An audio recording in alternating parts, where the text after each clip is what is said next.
Connection দিতে পারবে। এটা আমরা নেগেটিভ টার্মিনালটা নেগেটিভে কানেকশন দিচ্ছি।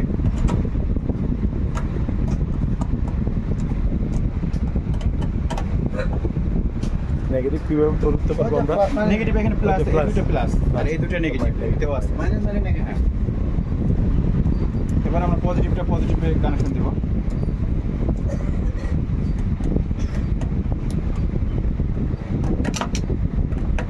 আর যে দুটো পোর্ট বাকি আছে এই দুটো যেটা আমাদের গাড়ি থেকে আসবে, এটা গাড়ির মোটর থেকে আসবে বা কন্ট্রোল বক্স থেকে আসবে, সেই দুটো হচ্ছে একটা পজিটিভ আর নেগেটিভ।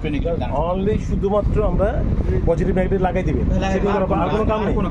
তাহলে ইজি প্রসেস, একেবারে নো টেনশন। হ্যাঁ, নো টেনশন। এটা যে কেউ পারবে, যে কেউ সাধারণ মানুষ পারবে। এটা হচ্ছে এখন আমাদের এটা কানেকশন, চার্জারের যে কানেক্টরটা সেটা কানেক্টর কমপ্লিট। এবার হচ্ছে চার্জিং প্রসেসটা আমি দেখাই আপনাদেরকে। এটার কোনো সমস্যা, আপনি এটাও যদি অল টাইম লাগায় রাখতে পারবেন, সমস্যা নেই। আর হচ্ছে এবার জাস্ট ওইখানে কানেকশন থাকলে আমরা জাস্ট যদি এখন এইভাবে কানেকশন করে দেই, এই যে অটোমেটিক চার্জে চলে যাবে, আর কোনো কাজ নেই। ওই আবার যখন চার্জ হবে আপনার আবার চার্জার খুলতে হবে না, ওই চার্জ হলে অটোমেটিক আমাদের ব্যাটারির ভিতরে যে বিএমএস কার্ডটা আছে ওটা কাট অফ করে দিবে, অটোমেটিক বন্ধ করে দিবে, ফুল চার্জ হয়ে গেলে অটো বন্ধ হয়ে যাবে। অটো বন্ধ হয়ে যাবে। সুতরাং আপনাকে গিয়ে আবার গ্যারেজ যায় আবার বন্ধ করতে হবে সেরকম কোনো সিস্টেম নাই এখানে, এটা অটোমেটিক কাট অফ করে দিবে। এখন চার্জ দেওয়ার পরে চার্জারটা খুলে ফেলবে। হ্যাঁ, চার্জ দেওয়ার পরে আপনি চার্জারটা এইভাবে খুলে দিবেন, এটা খুলে এইভাবে রেখে দিবে। এটা এখানে ভিতর পাশে রাখবে, বারবার এটা লাগাতে হবে না। খুব চমৎকার, হ্যাঁ তাই না? এটা বারবার, এটাই শুধুমাত্র বাইরে থাকবে, যখনই চার্জ দিবি শুধু এটা কাজ করবে। এটা এইখানেও আপনার লাল এবং গ্রিন সিগন্যাল দিবে, ঠিক আছে? যখন চার্জে থাকবে তখন তিনটা বাতি রেড সিগন্যাল হবে। এই যে কেবলটা খুলে লম্বা করেন।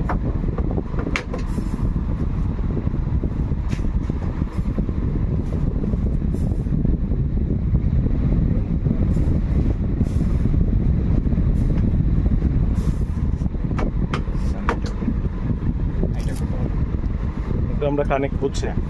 এই যে দেখেন আমাদের চার্জারটা কানেকশন পাইছে, ঠিক আছে? এবার আমরা চার্জে দিব, দেখি ব্যাটারিটা চার্জে যায় কিনা।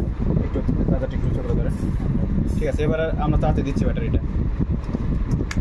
এই যে দেখেন আমাদের ব্যাটারিটা কিন্তু চার্জে গেছে।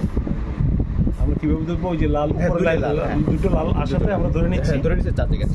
তাছাড়া এটা ধরে নেবেন না, আপনার যেটা মিটার থাকবে, একটা মিটার দিব আমরা, সেটা তো বললাম, ওই মিটার দেখাবে চার্জিং। আবার হচ্ছে আপনি মোবাইল অ্যাপসও দেখতে পারবেন যে চার্জিং, ঠিক আছে? মোবাইল অ্যাপসে কীভাবে কানেক্ট করতে হয় সেই বিষয়টা আমি আসতেছি পরবর্তীতে দেখাবো আপনাদের।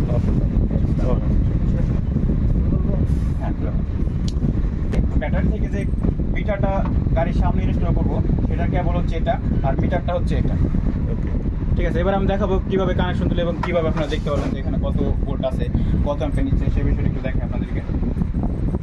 এটাও খুবই, যেখানে আমাদের এখানে পোর্ট দেওয়া আছে, এটা জাস্ট এটার কানেকশন দিলেই আমাদের হয়ে যাবে।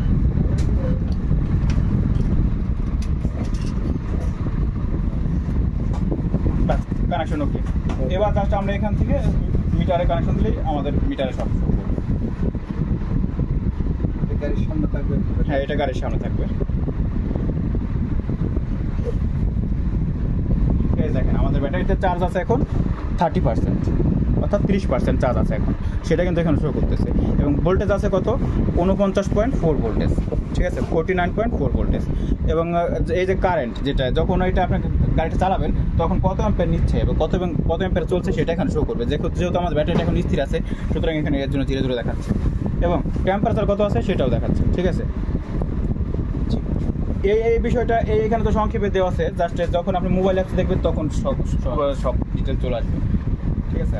আর যারা একটু সাধারণ মানুষ তাদের তো অত ডিটেলস তারা দেখতে পারবে না বা বুঝবে না, জাস্ট আমি বুঝবো, এর জন্য জাস্ট পর বিকল্প হিসেবে এই মিটারটা ইউজ করা হচ্ছে। আমাকে প্রথম অবস্থায় এই মিটারটা দিইনি, ঠিক আছে?